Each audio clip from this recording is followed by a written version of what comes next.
That's what we got. Right?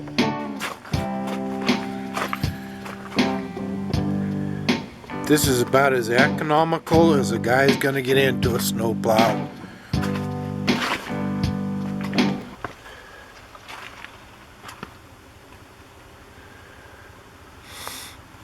Okay. The lights, the park lights work, the turn indicators work. I have not been able to get the headlights to work yet. Don't know why. I'll bet they work. You just gotta, there's a bunch of toggle switches and crap in this truck. I bet if you could hold your mouth right, it'd probably work. But I'm just saying, the lights go with it.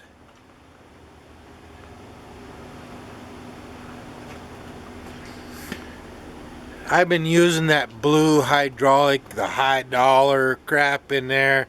We flushed it out. We're about probably ding near $100 in that. It seeps a little bit. I haven't tried to tighten that nut because that's a packing nut. I like the way it goes down, so I've been leaving it alone. But anyway, I'm going to hook up the power lines here for side to side because it does the angle thing from inside the cab. I've been keeping everything plugged off, like down below there. You see right there at that blue dot down at the bottom of the screen. Then I've been keeping the hose capped. I got to use this pickup tomorrow, so I really don't want to leave this hooked up to it. But anyway, it's got quick coupler.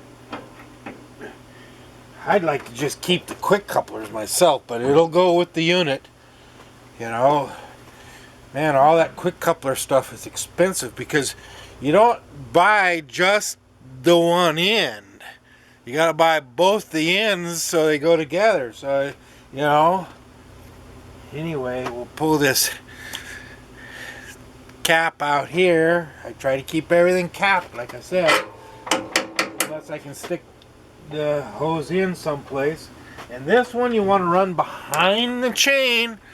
Run it behind the chain or you're going to tear the end of it off. Then you're going to have to find that end.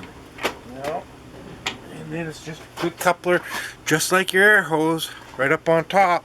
It's just a little different. It's a little bigger, but it's just an air hose. Okay.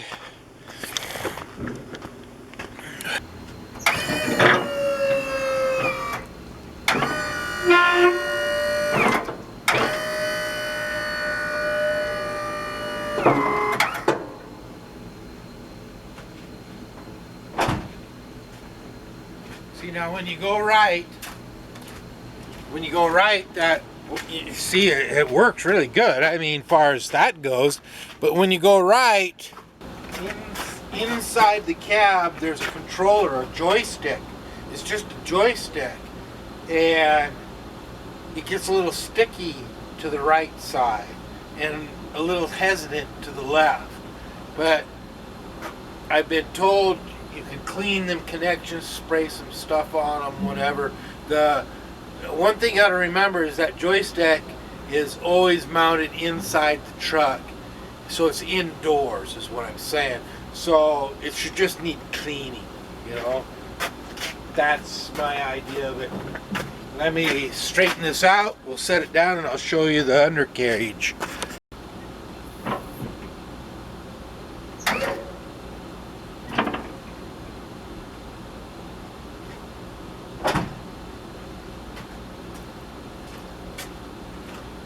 That's kind of a rundown of the operation of it. I see I still got it hung up here on my little makeshift stand. I just made a stand out of some brake drums.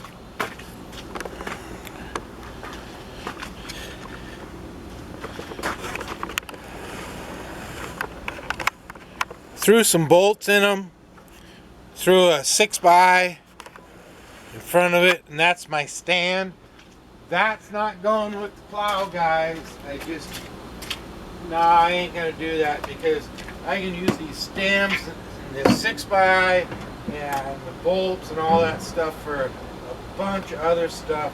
And I got a whole plan going on behind me here. So I'll show you the, you know, this is for this snow plow, the hoist part, and this mechanism up here. The hoses go with it. I shouldn't even do that. God dang it. You know, it's a good mechanism. This is what I'm talking about, is the hydraulic part of it.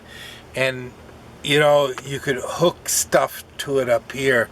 I really should keep it for something else, but you know what? I don't have a use for it right now. All the hydraulics, the lights, it's a snow plow. It's a Western 7.5 foot snow plow, all ready to go. It mounts on one of these here kind of Chevys. It's on an 86 right now. I will pull it off, load it in your truck. Yeah. Okay.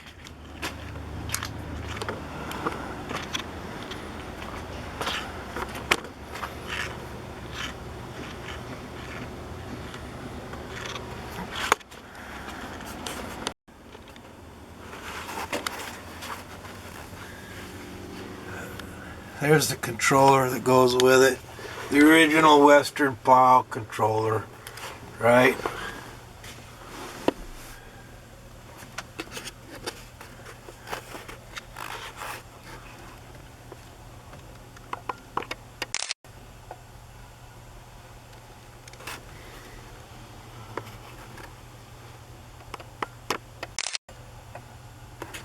Okay. Well, now we're going to do it in reverse. I'll show you how to remove it. I always undo the hoses first. You know, these fittings might be hard to find where your area is at, and if you do find them, they might be expensive. You know, I don't know, but what a pain in the butt if you know, bust it off up here at this block. Now you gotta find an easy out and hope that you can get it out of this steel block. You know, I mean, that might not be that big a deal, but why risk it? Always make sure this hose here that goes to that side cylinder over there goes in behind this chain, and this cylinder will be up a little bit, so make sure you leave your handle inside there in the down position. That way you can grab this chain and force this arm down. That way all the oil's back in here and you can get your chain off. But anyways, these are just like your air hoses. This one for that passenger side over there, I just roll it and stick it inside that spring.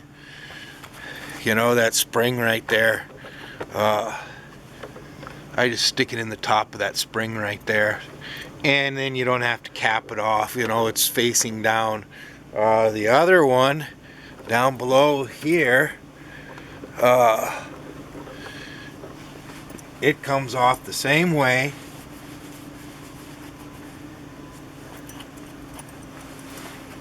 Just like a quick coupler.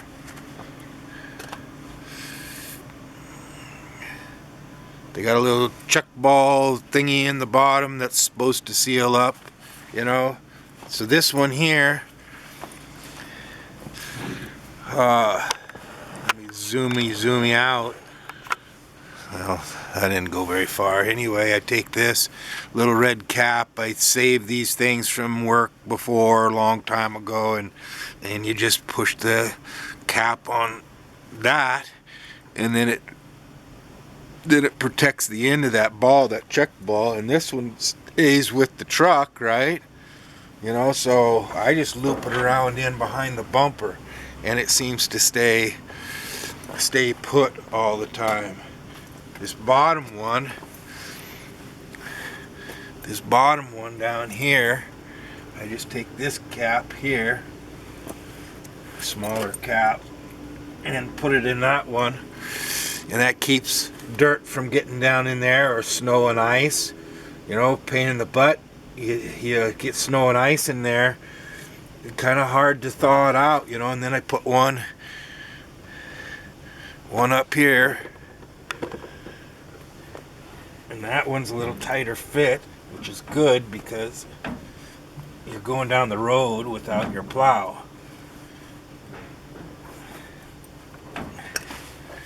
So you want to keep that nice and clean. Pop that in there. Okay, let me grab a hammer. Sometimes you need a hammer for those pins. Oh, this chain just slides out of this hook right here. It's just a hook. You just pick up the chain. I've got it paint marked, so I know which link to put on there. And then I put it in the center of the plow, and as long as nobody messes with it, when I pull up there, I got something to side off of with my little handy dandy hood ornament, and I side off of that, and it gets me close enough to the middle. Alright, let's do these pins now. There's the pin that we're after right there, and they're really easy to take out. They're not so easy to put in sometimes.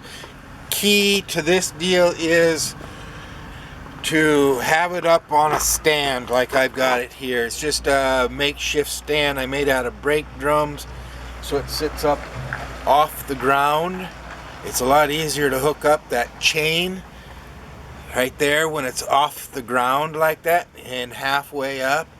Then you can just hook the chain in, otherwise major drag. But anyway, then block up the back end, because you're not going to lift that thing up.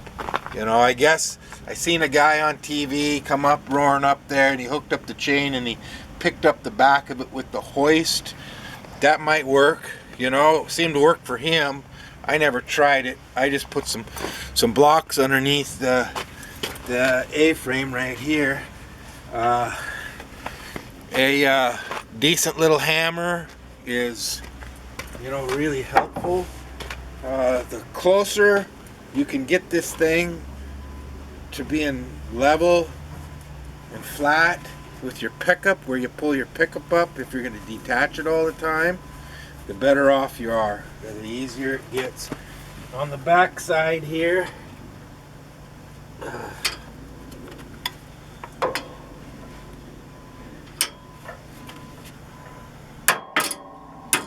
see, it's in a bind right now. Not much. I'm after this pin right here. You just grab a hold of it. I call it a hairpin because it kind of looks like, so, you know, a woman's hairpin in the old days. Okay, and then you just drive that pin out. See, once you pull that out, don't lose that crap. You know, that's a real irritator when you lose that stuff. Okay, that's all there is to it. And then wash, rinse, repeat the other side, same thing. Okay, once you got your hoses undone, your chain undone, your pins pulled out, you can back away from the unit and leave it sit right here on your stand. And that's all there is to taking that apart. Like I said, the flatter you can keep this thing with the front of the truck flat. You know, this way is not so important really as it is this way. You know, you keep both of them how they're supposed to be when they're assembled, and it'll be a lot easier to just drive up here. Popping those pins in is the biggest deal. Once you get those pins in, that baby is yours. Alright? And that's all there is to that. Alright, guys. Here's something else right here. In addition to that,